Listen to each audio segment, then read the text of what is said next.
Buenas noches y bienvenidos a un programa más de Perspectivas. Enrique, ¿cómo estás? Muy Hola, Belén. Noches. Se nos acabó el mes de octubre. Se acabó el mes de octubre, 31 de octubre, lunes.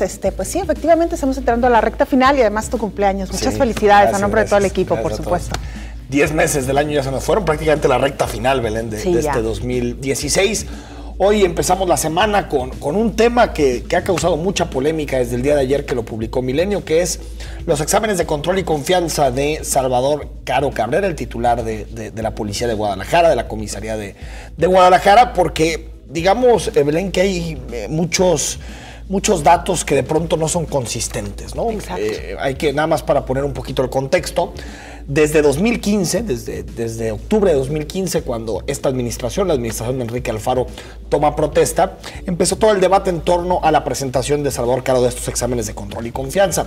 En ese momento, el periódico Milenio publicó, y lo recordarás bien, Belén, que Salvador Caro había reprobado los exámenes de control y confianza.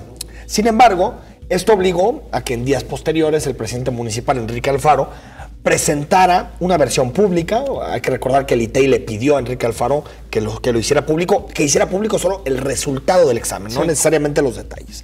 Y en ese momento Enrique Alfaro hizo público los resultados y lo que vimos es que Salvador Caro sí había pasado los exámenes de control y confianza, pero se le habían puesto restricciones. Una de esas restricciones es que en vez de presentar, como le sucede a prácticamente a todos los funcionarios, cada 2 años el examen de control y confianza, se le pedía que lo presentara anualmente. Y por lo tanto, otra vez estamos un año después en esta discusión, en este debate producto, digamos, de esa definición en su momento del Centro de Evaluación y Control de Confianza. Ahora hay, digamos, un debate porque hay 2 fuentes, y eso yo creo que en donde está el diferendo. La Secretaría de Gobernación, al menos en lo que publica el diario Milenio desde el domingo y también el día de hoy, lunes, lo que dice la Secretaría de Gobernación es que, de acuerdo a este documento, ojo, siempre que está mostrando Milenio, yo el documento no lo he visto, lo que dice es que Salvador Caro reprobó. Eso es lo que dice Milenio y eso es lo que dice a través de un documento de la Secretaría de Gobernación. Exacto. Sin embargo, un ayer, oficio, ¿no?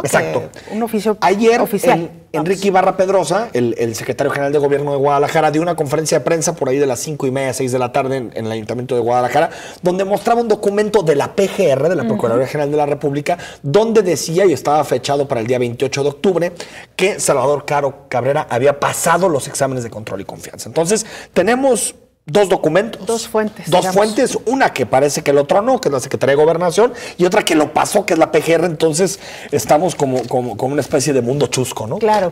Aunque hay que mencionar también que las autoridades tapatías aclaran que el examen que es válido en estas circunstancias sería el de la Procuraduría General de la República, es decir, el que aprobó Salvador. Ahora, lo que dice la ley es que son válidos los 2. Claro. Digo, yo entiendo que Guadalajara dirá. Claro, quiera defender, ¿no? Por supuesto, el que es válido es el que lo pasó.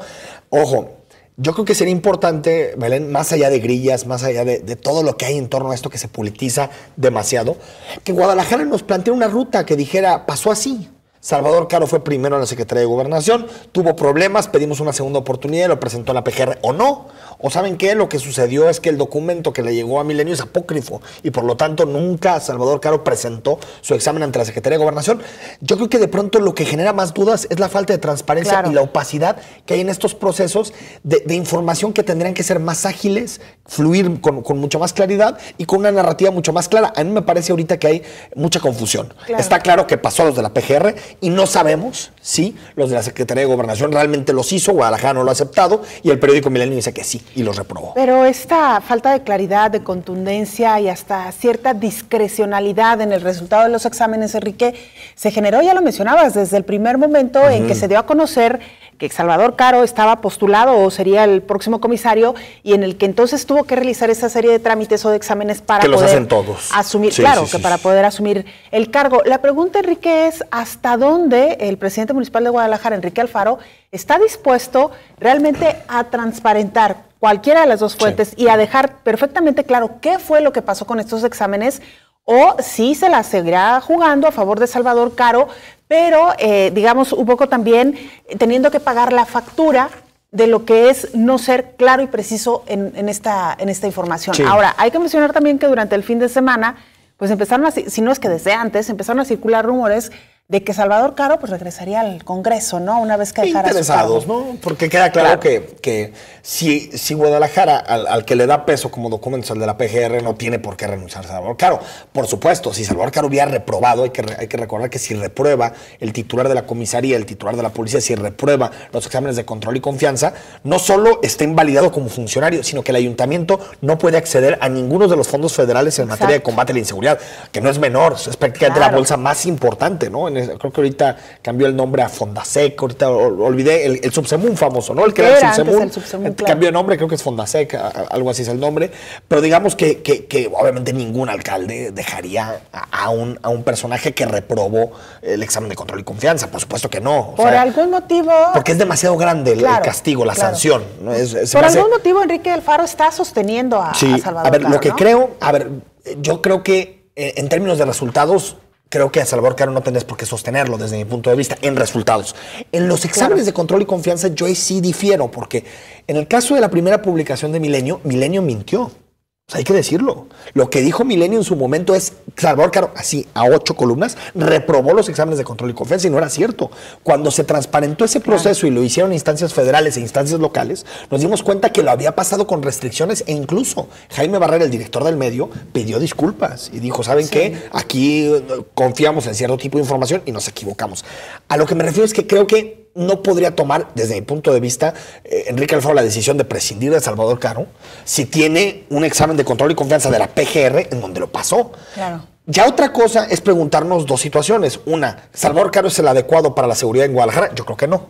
¿Por qué? No tanto porque sea político. Ha habido políticos buenos en seguridad, como Macedonio Tamés, por ejemplo. Que es médico, yo creo además. que es porque yo creo que al tener intereses electorales y al querer competir por Guadalajara o por algún municipio en 2018, creo que eso dificulta la agenda de seguridad que tiene que ser de cooperación. Mismo caso con Eduardo Almaguer, que también tiene objetivos electorales, y creo que nunca es positivo que dos personajes con objetivos electorales se carguen de la seguridad. Por eso. Segundo, los indicadores que al día de hoy ha heredado, tiene Salvador Caro, ¿son positivos? Tampoco lo creo. No creo que son positivos. Ojo, no creo tampoco que pueda revertir el problema de seguridad de un municipio como Guadalajara en un año. Claro, y eso que sería tampoco ilógico. es la excepción. Digamos que en términos generales la inseguridad en México está tremenda. Y si hablamos de la zona metropolitana de Guadalajara, bueno, ya ni te cuento, ¿no? Yo puedo entender que Enrique Alfaro no prescinda de Salvador Caro.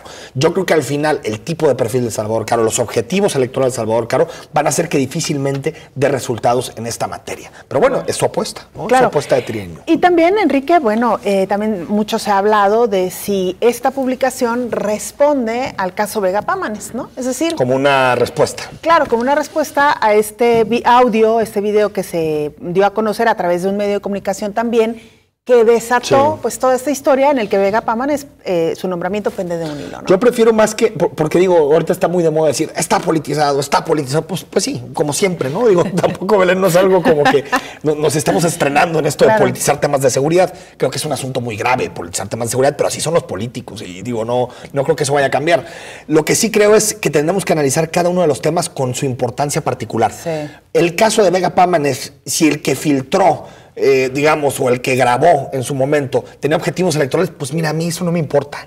O sea, en realidad lo que me importa es lo que dice el presidente del Supremo Tribunal y después lo que supimos del presidente del Supremo, que por cierto lo llevó a pedir licencia, que no ha podido pedir licencia porque no ha habido quórum en el Supremo. Hubo quórum, pero ahorita lo platicamos.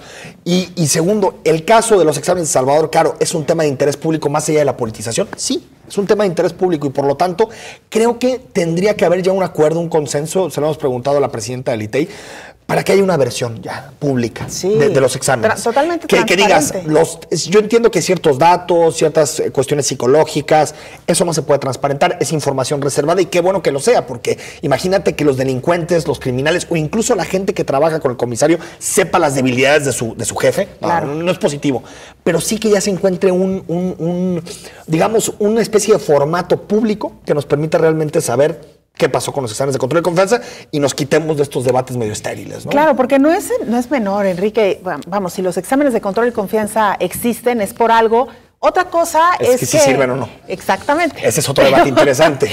Pero al final de cuentas deberían, ¿no?, de ser, digamos, la clara referencia para que un ciudadano dijera, ok, sí, el responsable de la seguridad, el policía, cumplió y pasó con estos exámenes, pues entonces hay cierta tranquilidad. Sobre todo con jefes. Claro. Porque lo que sí te han dicho o lo que nos comentan de pronto algunos policías es que sí son exámenes muy complicados de pasar, sí. Los detectores de mentiras. Creo que los jefes lo tienen que pasar, ¿no? Sobre todo los jefes tienen otra preparación y todo lo demás. Creo que sí es momento ya de revisar la evaluación y tal vez apostar por una nueva evaluación. Esto ya viene del periodo anterior, del sexenio anterior, y realmente los exámenes de control de confianza han impedido que se infiltren los narcos, que se infiltre el crimen organizado en las estructuras policiales. No, se siguen infiltrando. No. Entonces no está funcionando la herramienta, ¿no? Y hemos sabido también, Enrique, hay que decirlo, de muchos casos de policías honestos que lo han demostrado y que reprueban los exámenes. Así que, bueno, pues al final de cuentas tendríamos que regresar al origen o ir al origen y realmente ver qué está pasando con estos exámenes de control y confianza. Y bueno, nada más para no dejar el tema de Luis Carlos Vega Pámanes. Luis Carlos Vega Pámanes pidió licencia, al menos en un comunicado que mandó muy corto, ¿no? Muy somero el viernes pasado. Y bueno, se suponía que hoy lunes iba a haber pues toda esta como sesión plenaria de todos los magistrados del Supremo Tribunal, que son, si no me falla la memoria, 35 magistrados, y al final pues faltaron 18. Sí, entonces no hubo quórum, y por lo tanto Luis Carlos Vega Pámanes sigue siendo la cabeza, sigue siendo el titular del Supremo Tribunal de Justicia y magistrado con todas las de la ley, hasta el día de hoy, hasta hoy lunes. Claro. Cosa que se me parece un escándalo, ¿no? Que los magistrados que ganan más de 150,000 pesos todos, que tienen prestaciones por encima de la ley, aguinaldos de 90 días, ni siquiera sean buenos para ir a votar en un momento tan complicado en donde su presidente está tan ilegitimado, te habla de la podredumbre del Poder Judicial, ¿no? Claro, y evidentemente no asistieron por acuerdos, ¿no? No porque no pudieron, porque se enfermaron, porque cualquier cosa. Está raro que de pronto falten 18. Exactamente. Algo hubo ahí. Bueno, vamos a la pausa, regresamos. Hay muchos temas todavía esta noche en Perspectivas.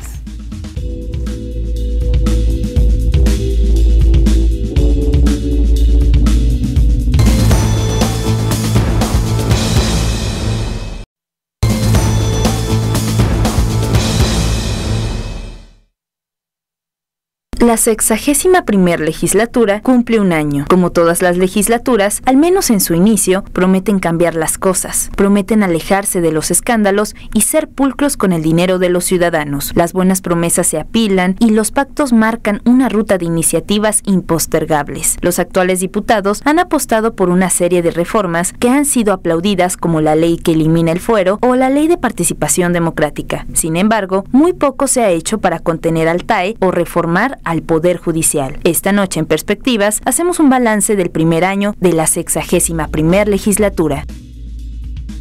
Belén, se fue el primer año de la legislatura. Rapidísimo. 61. Sí, rápido y con muchos pendientes y también evidentemente con mucho que revisar y analizar, y es por ello que hoy le queremos dar la bienvenida a este foro de Canal 44 Perspectivas al diputado local por Movimiento Ciudadano, Ismael del Toro. ¿Cómo está, diputado? Bien, gracias, Belén, buenas noches. Gracias Enrique, y un gusto compartir con el maestro Alberto Vallardo. Y por supuesto Alberto Vallardo, coordinador del Observatorio Legislativo del ITESO, también ya pues un viejo amigo ya de Perspectivas. Sí, nos visita muy seguido Alberto. Gracias, Alberto, por estar aquí. Gracias, Alberto, por acompañarnos. Pues Ismael, un balance de este primer año. Invitamos a Ismael también para decirlo y para clarificarlo, porque es el líder de la bancada mayoritaria, ¿no? del Congreso, que es Movimiento Ciudadano. Sí, yo generaría en primera instancia un balance positivo y no por querer echar porras al trabajo que hacemos, sino porque el esfuerzo de un año creo que ha podido dar resultados y lo centro más en una lógica que creo que el auditorio podría entender muy bien.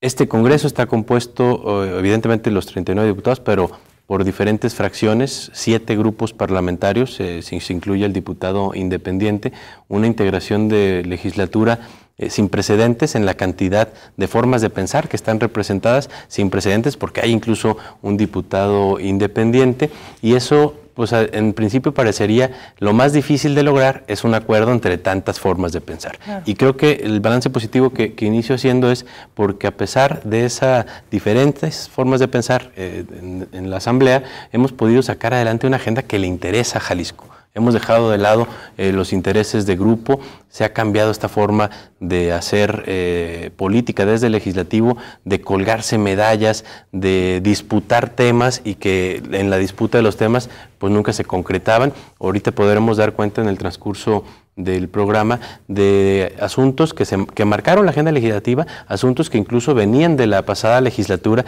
que se habían atorado por esa falta de capacidad para lograr consensos y que hoy podemos dar cuenta de una buena cantidad de temas que estaban en la agenda que ya se resolvieron este primer año. Hoy precisamente terminamos de aprobar la reforma constitucional del sistema estatal anticorrupción.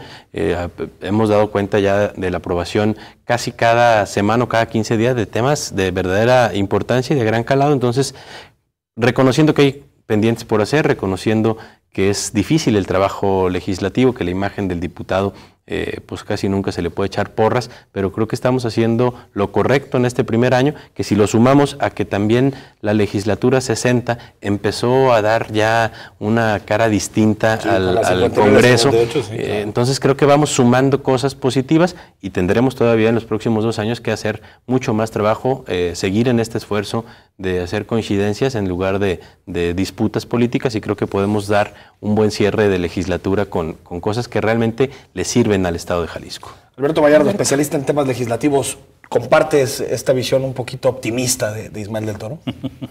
Yo creo que en general sí comparto, sobre todo tomando en consideración, por ejemplo, todo el tema presupuestal, que es fundamental, que aunque no incide directamente en el quehacer legislativo, pero sí tiene mucho que ver con la separación de poderes, y sobre todo si lo comparamos con la legislatura 59, que, por ejemplo, en su segundo año, si mal no recuerdo, para el mes de mayo ya se habían acabado el presupuesto completo de todo el año.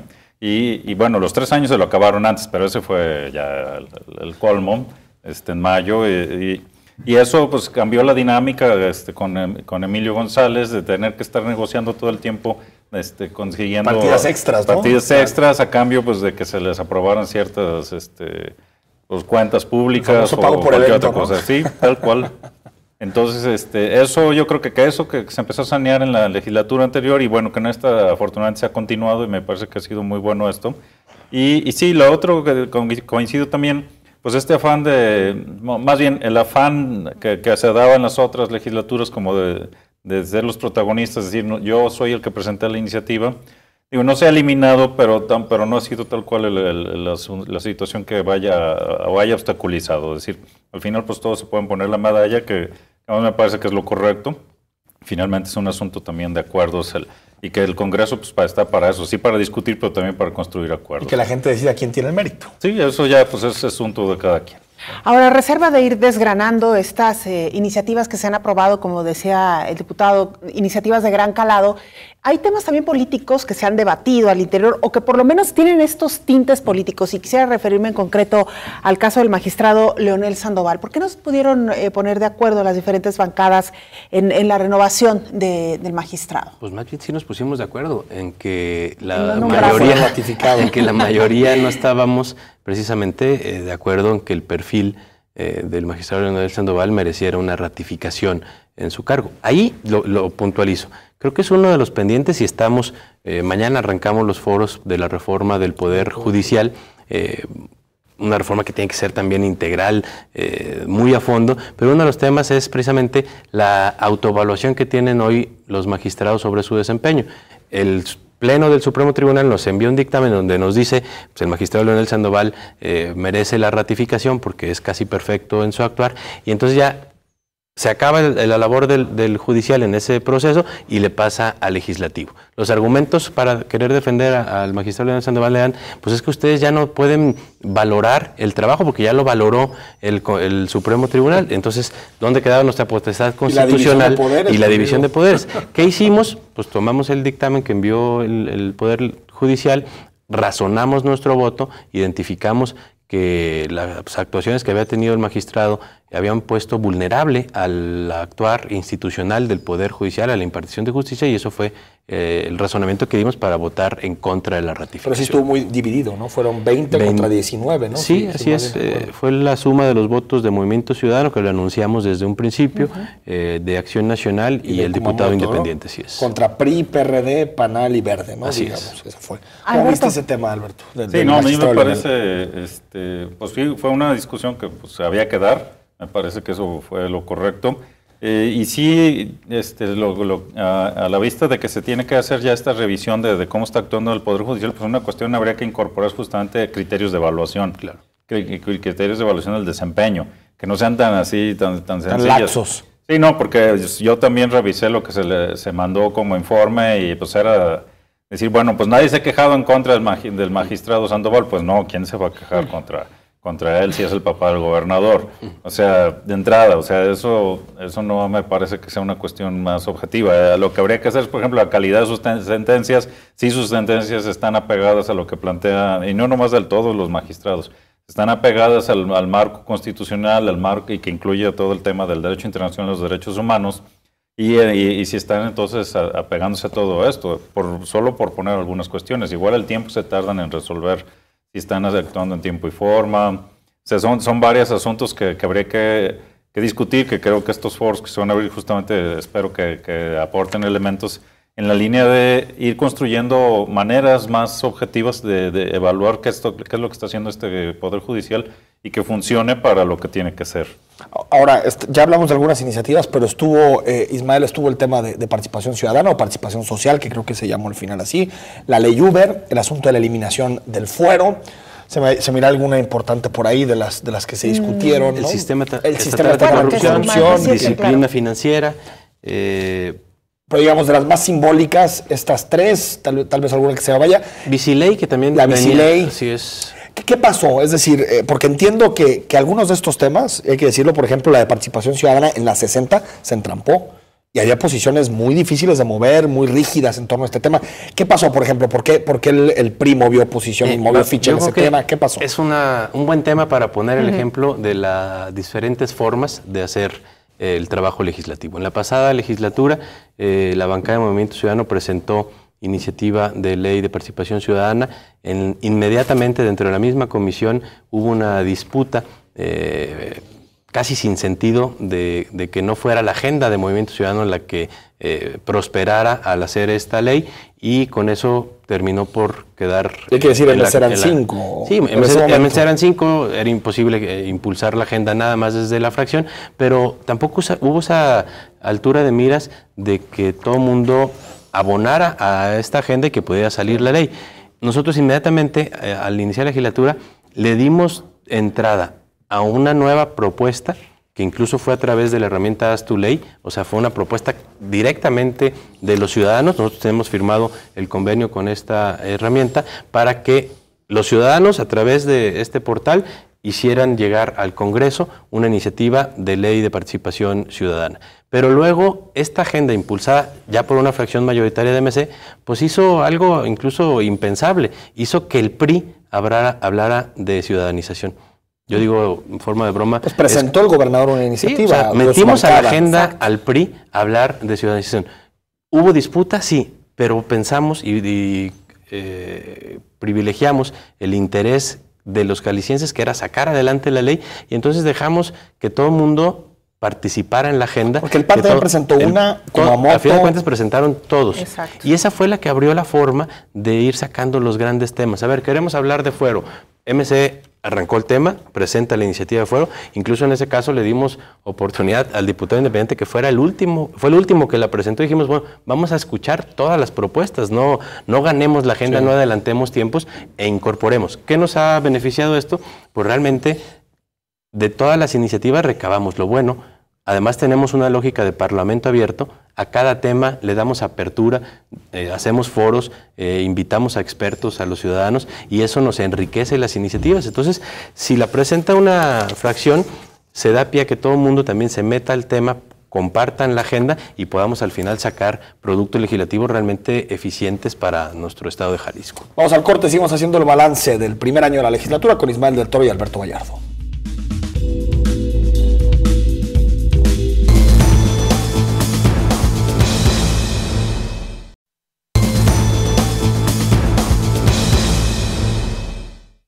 Las cuestiones administrativas siguen siendo de común debate en el Congreso. En este primer año ha habido polémicas por el préstamo que solicitó un diputado, por un aumento encubierto de sus percepciones salariales y por el tamaño laboral del legislativo, que sigue siendo mayor que el promedio de congresos en el país. ¿Se pueden hacer más esfuerzos para tener un Congreso más austero y eficaz? ¿Por qué no ha sido posible reestructurar laboralmente al Congreso? Lo discutimos en Perspectivas.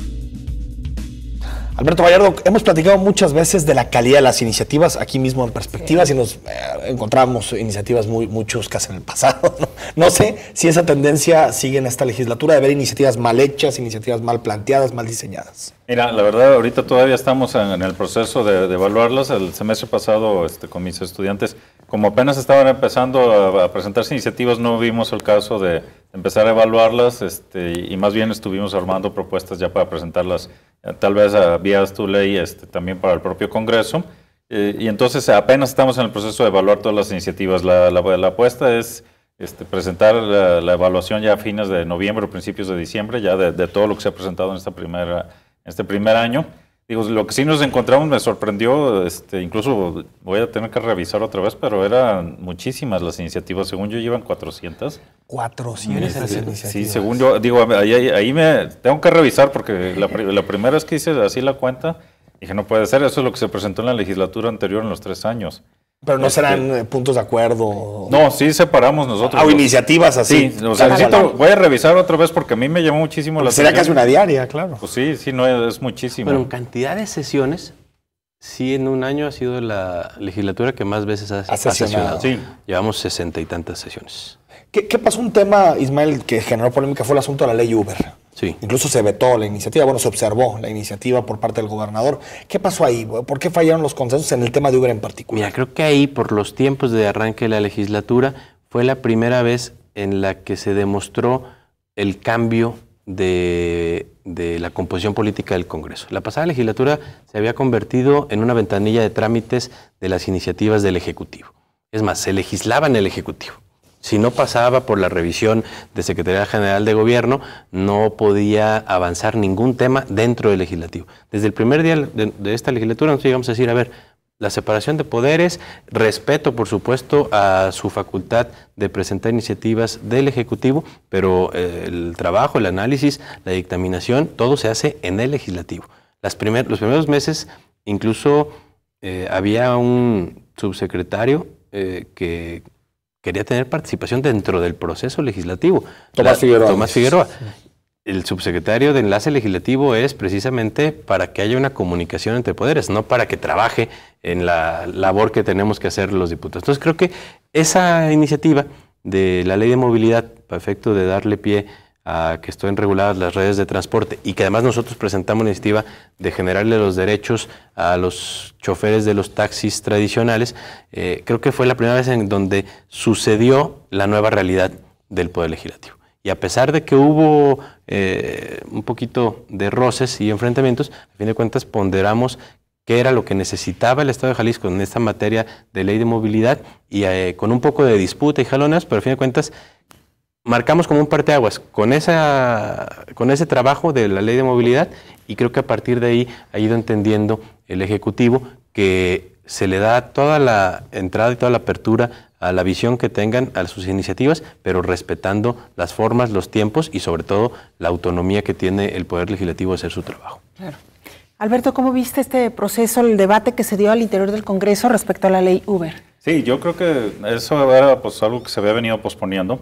Incluso, pues sí, era una situación muy grave, ya lo había comentado en algún momento también, porque, para el público, es muy importante tomar en cuenta que el Congreso pues, es el lugar donde se resuelven los conflictos sociales, para eso es, que haya conflicto dentro del Congreso pues es lo normal y es lo que tendríamos que esperar que ocurriera, pero es justamente porque como sociedad ahí es donde se resuelven los conflictos o se deben de resolver los conflictos de manera que eso luego no se extienda. El problema cuando se tardó tanto en resolver el Poder Legislativo... Había ajustes de cuentas entre ellos. Sí, el conflicto se va a las calles y el conflicto en las calles se vuelve violento, como lo vimos y lo constatamos. O sea, yo creo que en ese sentido sí, que yo celebro pues que se haya tomado esto ya y se haya resuelto, porque sí se había estado postergando mucho.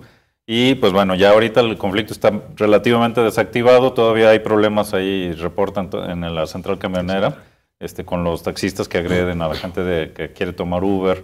Sí, pero ya hay todos los mecanismos para sancionar. Sí, ya eso, digamos, ya no hay un vacío jurídico, ¿no? Ahora, Alberto, un asunto, y lo publicó incluso Mural la semana pasada, un asunto es el tema administrativo, pero sobre todo la nómina del Congreso. Y bueno, Mural publicaba que había una nómina incluso superior a la de la legislatura 56 y 57, hasta donde recuerdo el dato.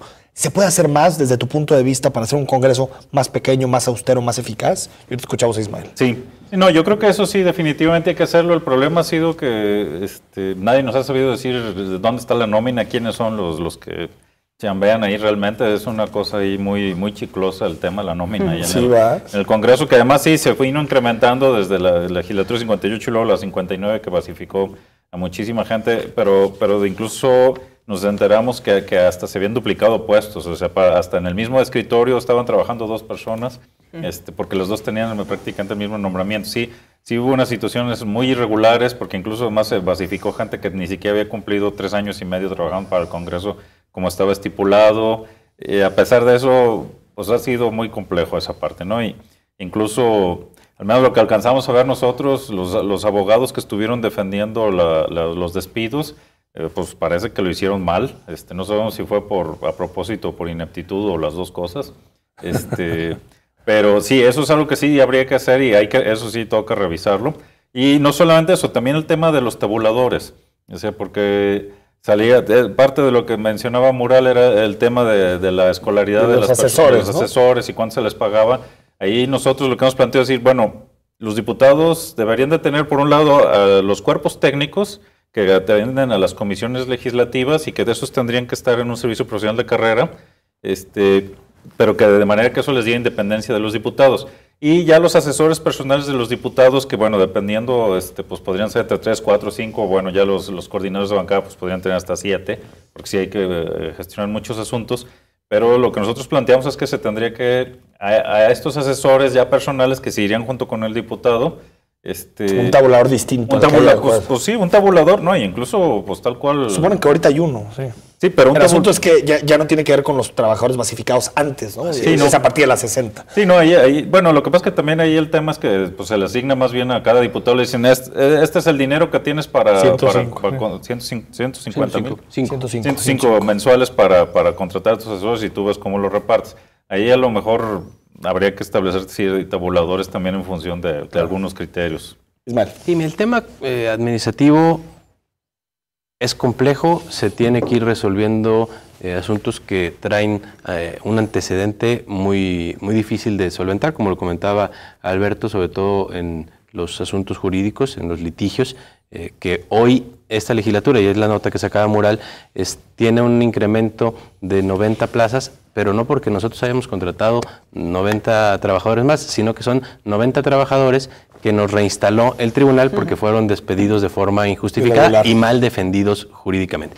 Y lo digo con toda transparencia, está en el tribunal por resolvernos laudos en contra alrededor de otros 100 trabajadores más, que fueron despedidos en la pasada legislatura sin cubrir los requisitos legales. Contra eso no podemos hacer nada. Contra eso no podemos hacer nada.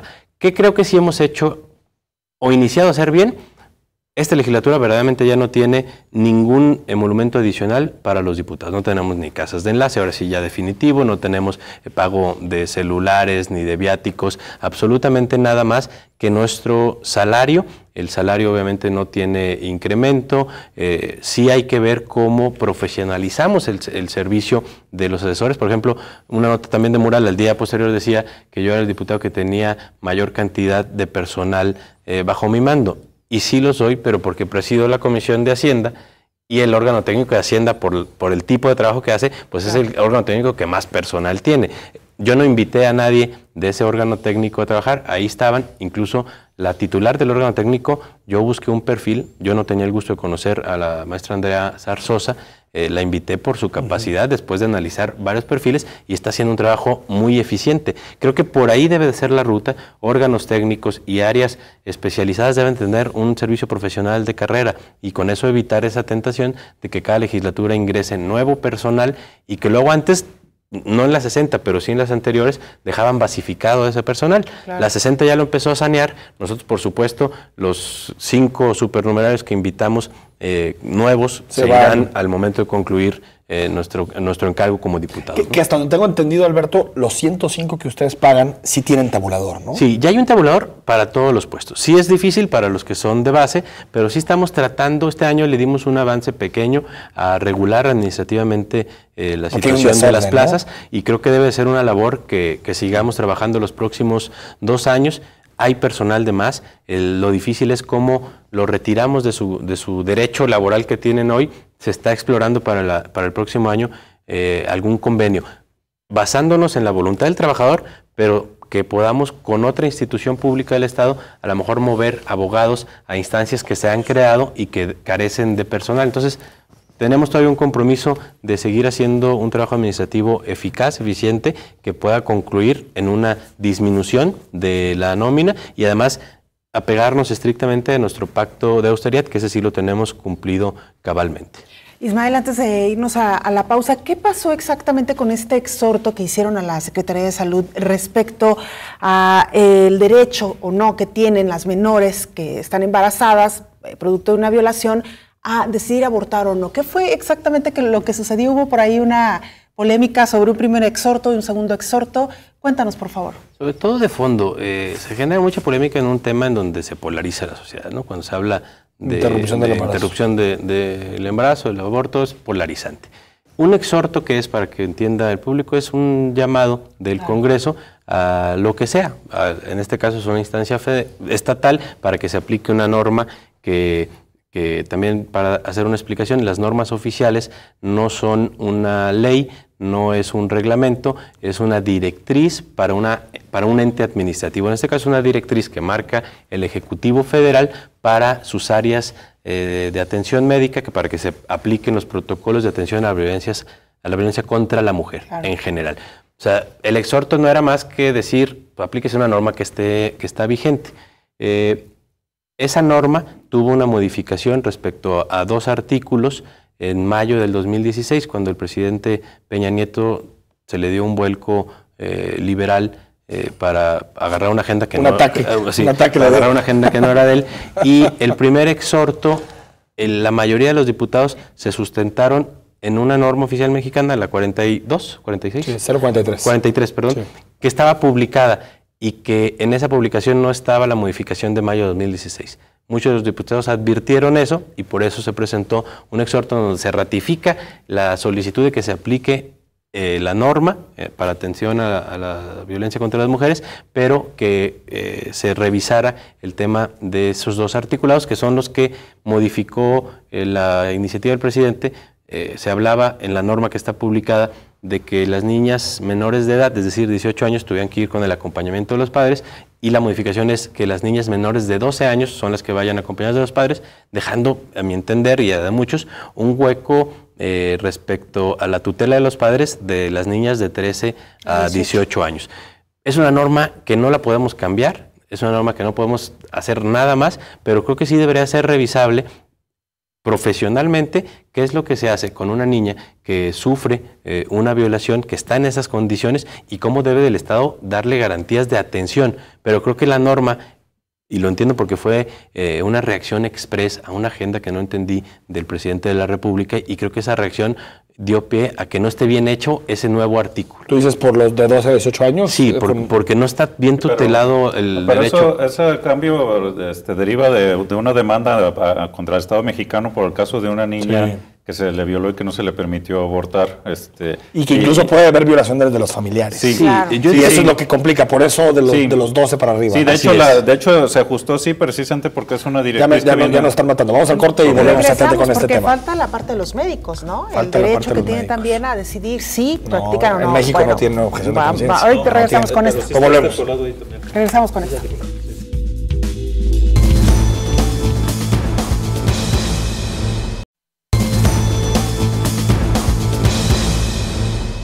El Poder Judicial será tema en los siguientes días. Luego del audioescándalo de Vega Pámanes, las propuestas para reformar al Poder Judicial se acumulan en el Congreso. Mayor autonomía, despolitizar la justicia, contrapesos internos, son ejes de una reforma profunda del aparato judicial en Jalisco. Sin embargo, no es fácil llegar a los acuerdos, ya que los políticos son los primeros interesados en que las cosas no cambien en la justicia. Bueno, terminamos, no sé si quieren terminar este tema de la norma. Alberto. Sí, mira, pues el planteamiento ya está hecho así porque se deriva de una directriz que viene de la Comisión Interamericana de Derechos Humanos en atención a una situación donde el Estado mexicano no estaba garantizando los derechos de las niñas, las menores de edad, en una situación como esta de violación. Y sí se estipuló que podían ir y sin necesidad de que autorización del propio padre o de la madre, porque, bueno, los datos que se tienen es que alrededor del 40% de las violaciones ocurren, son llevadas a cabo por familiares o por vecinos. Entonces es una situación muy, muy compleja. Es decir, incluso, podríamos llegar a casos que no serían raros de niñas que fueron violadas e embarazadas por su propio padre, pues difícilmente van a poder recabar la autorización de sus padres para que los acompañen a interrumpir ese embarazo no deseado. Entonces, precisamente por eso se dejó así, se dejó a salvo la NOM 46 y estipula... 46, perdón, sí. Sí, la NOM 46 estipula que pues que los médicos tienen que actuar de buena fe, que pues van a creerle si así se los dicen. Y no necesitan sentencia, ¿no? No, porque es que... La sentencia ya viste luz. Claro. Sí, no, para empezar. Y además por lo complejo que es que cómo va a ir una niña, por lo que sea, a denunciar a su padre, su hermano, su primo, o sea, no puede... Es de buena fe. O sea, es un asunto que complicaría mucho. Entonces, por eso es que se estipuló de esta manera. Pues asumiendo, de entrada, yo estoy pensando en una niña de esa edad que se dé cuenta de todo lo que ocurrió y que llegue al punto de decir, yo quiero ir al hospital y que termine esto. Habrá otras que digan, pues no, yo le sigo ya a ver qué pasa después, pero... No sé si quieres agregar algo. Sí, bueno, reiterar, para que no haya confusión, la norma oficial mexicana está vigente, es de aplicación obligatoria en las entidades públicas, porque así es una disposición administrativa del Ejecutivo, que eso... ¿El exhorto es que se cumpla? El exhorto pero que se tome en cuenta se tiene que cumplir, ¿no? La tutela de los padres de los 12 a los 18 años. Eso es la diferencia entre los dos exhortos. Y yo abonaría en que se revise a profundidad qué pasa en ese lapso de los 12 a los 18 años, ¿no? Pero, claro, insisto, la norma está vigente, debe de ser de aplicación sin quitarle el derecho a la violada de interrumpir el embarazo ya de la edad de la caverna, ya estamos en este país. Bueno, un tema súper delicado. Van algunos comentarios. Rafael Cepeda, quiero sugerir si también aplican los exámenes de control y confianza a todos los funcionarios políticos, diputados, senadores, presidentes, gobernadores. Yo pregunto, ¿cuántos pasarían la moral en la conciencia que todos tenemos de sí mismos? Felicidades a los conductores. ¿Sí? Yo como presidente me sometí a control de confianza porque sometí a todos los inspectores del Ayuntamiento de Tlajomulco. Pero no es obligatorio. No, lo hice yo como para mostrarle a los demás funcionarios que no había nada que ocultar y que es mejor tener ese ejercicio de transparencia. Ahora, se supone que carta de antecedentes penales sí está dentro de los requisitos y mira, pero ya vimos cómo pasa con las cartas de antecedentes penales, ¿no? Y después se pierden los expedientes y bueno. Sí. Lilia García Tejeda, todos los acuerdos casi siempre son amarres que se hacen mucho antes de cada elección y el resultado se refleja así. ¿Cómo se está viviendo en estos momentos? Pues la experiencia al cargo sale sobrando, existiendo personas capaces. Y preguntarte, Ismael, por el asunto de las cuotas, que de pronto está este debate en el Congreso. ¿Qué ha pasado en esta legislatura? Y si, como se dice, han perpetuado las cuotas en esta legislatura. Es complejo porque, a fin de cuentas, se tiene que llegar a una mayoría calificada para cualquier nombramiento y eso obliga a tomar acuerdos. Cuando se toman los acuerdos, siempre las notas posteriores son, bueno, pues ya ven que sí había este reparto de cuotas y se siguen haciendo. ¿Qué digo con toda claridad y muy tajantemente? No hay ningún acuerdo preestablecido en esta legislatura de quién va a presentar para qué cargo. Tan es así que hemos dado cuenta de cómo ya había premoniciones de nombramientos, ya según eso preestablecidos, de magistrados, y quedamos claros que no íbamos a hacer una ruta de nombrar a la gente que no está adecuada al cargo.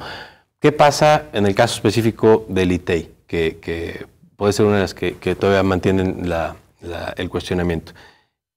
Creo que es uno de los procedimientos de selección más perfeccionados, todavía perfectible, pero más perfeccionados, que involucra una instancia ciudadana, que involucra a la academia, que se realizó en esta ocasión, incluso en 3 ocasiones, este análisis de los expedientes, que yo soy un promotor de que ese tipo de participación de los ciudadanos dentro de los procesos que tiene el legislativo se debe de motivar, se debe de incentivar en otras instancias, y esa en este caso el Consejo Consultivo del ITEI, que realizó todo el trabajo de análisis de quiénes eran elegibles, pues luego pasa ya a la presentación para la votación. De los 18 creo eran elegibles, se tenían que nombrar a 2 y en ese momento, ¿qué sucede? Que pasamos a los acuerdos políticos que se dan en la sesión para determinar a qué aspirantes se les puede alcanzar la mayoría. Pues sobre la base de haber aprobado el examen. Sobre la base de haber pasado todo el filtro Alberto aquí de una instancia ciudadana. Presidente, ¿no? ¿Qué debemos de hacer? Que todos los nombramientos tengan una instancia de esta naturaleza. Lo decíamos en el caso del Poder Judicial, que no se autoevalúe el Poder Judicial. O sea, en un símil, por supuestamente totalmente contradictorio, el Poder Judicial son los propios magistrados los que dicen, no, está muy bien el trabajo y ustedes voten. En este caso fue un consejo consultivo ciudadano en el que se analiza los requisitos, la elegibilidad, y luego nos dicen, voten sobre esta lista de 18 que están reuniendo todos los requisitos. Tú fuiste presidente del consejo. Sí. ¿Crees que los 18 tenían las cualidades necesarias para ser comisionados del ITEI? Pues yo, por lo menos sabían, o sea, por conocimientos no quedaban. Ya los otros... ya eso es justamente lo que tocaba a Carlos. Sí, yo cuando veo que uno de los consejeros, el que viene de Zapopan, los comisionados, perdón, se tiene que andar excusando de todas las votaciones que tienen que ver con Zapopan, dices, pues, ¿para qué eliges uno de Zapopan, no? Porque al final llega con decisiones cercenadas, ¿no? Claro, sí. Por conflicto de interés. Sí, no, pues eso ahí es justamente lo que tendrían que justificar y explicarnos los diputados por qué escogieron a ellos. Digo, también era algo que podía ocurrir porque la ley se modificó en parte para favorecer la profesionalización, porque antes no podían ser elegibles quienes eran parte de los órganos de transparencia de las dependencias. Sí, se cambió en esta última ley. Se cambió en esta última ley precisamente para favorecer, bueno, si son los que tienen más ideas, ¿para qué los dejamos de fuera? Entonces, pues sí, era algo que iba a ocurrir. Se va perfeccionando, ¿no? O sea, ¿quién tiene experiencia? Pues quienes están en los cargos. En los cargos de los entes, en este caso... observados. ¿No? Y deberíamos de bajar con mayor fuerza esta campaña que hay a nivel nacional, Enrique, de sin cuotas ni cuates, ¿no? Me parece que ha sido un ejercicio súper interesante a nivel, que bueno, a final de cuentas no ha valido de mucho. Porque, no, pero concientizar, claro, ¿no? Definitivamente, pública, me parece que por ahí tendríamos también que caminar un poco. Luz Guzmán, eso es una burla. ¿Cómo es posible que se haya pagado un proceso para su elección? Bueno, nada más que nos aclare, Luz, exactamente quién se está. Hay muchas burlas, entonces, exactamente quién nos está. Pero no se ha pagado nada, eso pero no sé si se refiere a examen de control o al tema legislativo. Si se refiere a lo del ITEI, ahí tampoco se pagó nada. Tampoco se pagó nada, bueno. Y eso que se hizo 4 veces, ¿no? 3, 4 veces. 3 veces. Y en vacaciones. Y en vacaciones. Sí. Araceli Barajas, de todos modos hay fallas en esos exámenes relacionados con los exámenes de control de confianza. Héctor Navarro Álvarez, del todo un individuo honesto, pero ¿qué han hecho de la corrupción de la pasada legislatura y del gobernador Emilio González Márquez? No habrá nada en su contra porque se aliaron con él y las personas que trabajaban con ellos se unieron a ustedes. Ejemplo, la señora Limón. ¿Y qué piensa de la covacha que genera un gasto doble en Guadalajara? No se vale que sean parecidos a lo que criticaban. El asunto de Emilio González Márquez y la covacha. Bueno, Emilio González Márquez tiene, por lo que yo me acuerdo, señalamientos por 7,000 millones de pesos en la Contraloría del Estado, un gran anuncio que se dio al inicio de la administración del actual gobernador y que está en manos de esa administración, pues fincar cargo, buscar responsabilidades, no está dentro del legislativo estar persiguiendo esos supuestos actos de corrupción. Son 7,000 millones de pesos los que anunció el propio Contralor. Yo invito y estaría en la expectativa de que realmente se haga algo con... pero el gobernador dijo que se equivocó, que en realidad los 7,000 millones de pesos no los podía aprobar, que eran solo irregularidades que después se fueron subsanando, ¿no? Pero, claro, no está en responsabilidad del legislativo y mucho menos de esta legislatura. ¿Y la covacha? Bueno, la covacha creo que ha sido un debate respecto a estas empresas que manejan la campaña institucional del gobierno de Guadalajara. Yo lo contestaría muy sencillo. Si es un tema tan de estrategia del gobierno y además que no se violentó ningún procedimiento legal, pues evidentemente no vas a entregar la estrategia de tu gobierno a tus contrincantes, ¿no? O sea, ¿cómo licitas quién te va a llevar la estrategia de gobierno en materia de comunicación y que gane el que le lleva la estrategia a tu contrincante o al gobierno del Estado, ¿no? Así de absurdo ha sido este ataque constante al gasto que tiene el gobierno de Guadalajara. yo no he escuchado por qué no atacan el gasto que tiene el gobierno del Estado en medios de comunicación. Se discutió en el trienio, como en 2014. Y tampoco se licitan los contratos de los medios de comunicación. No. Entonces, sería igual. Y deberían de licitarse. Y en el caso del gobierno federal, peor todavía. Pero y aparte estamos hablando, el gobierno estatal sí de una bolsa de casi 300 millones de pesos para medios de comunicación. Claro, y yo aprovecharía el comentario de nuestra audiencia para preguntarle, diputado, mucho se ha hablado también de si el Partido Movimiento Ciudadano ha comenzado ya a tejer algunas alianzas, algunos acuerdos con otros partidos políticos. Hace unos minutos escuchábamos, por ejemplo, a Andrés Manuel López Obrador, ¿no? Diciendo que ya Movimiento Ciudadano se había prostituido, al igual que el PRI y que el PAN. Muy brevemente, porque casi nos tenemos que... Bueno, hemos tejido acuerdos en el legislativo, sí, todos. Por eso estamos sacando una buena agenda. Acuerdos electorales, no. Movimiento Ciudadano tiene una fuerza propia en el Estado, tiene una apuesta más en hacer bien las cosas en los encargos que ya tenemos para demostrar y poder pedir otra vez la confianza, ¿no? Bueno, en esa ruta estamos. El bloque opositor del que habló Alfaro. Gracias, Marta. Oye, nos pasaron muchísimos temas, Alberto, muchísimas gracias. Pues pero ya tendremos oportunidad. Hasta el miércoles, que hay perspectivas y la final de la Copa. Me juegan Chivas, por cierto. Gracias, buenas noches. Feliz cumpleaños de nueva cuenta, Enrique. Muy buenas noches. Gracias a ustedes, nos vemos.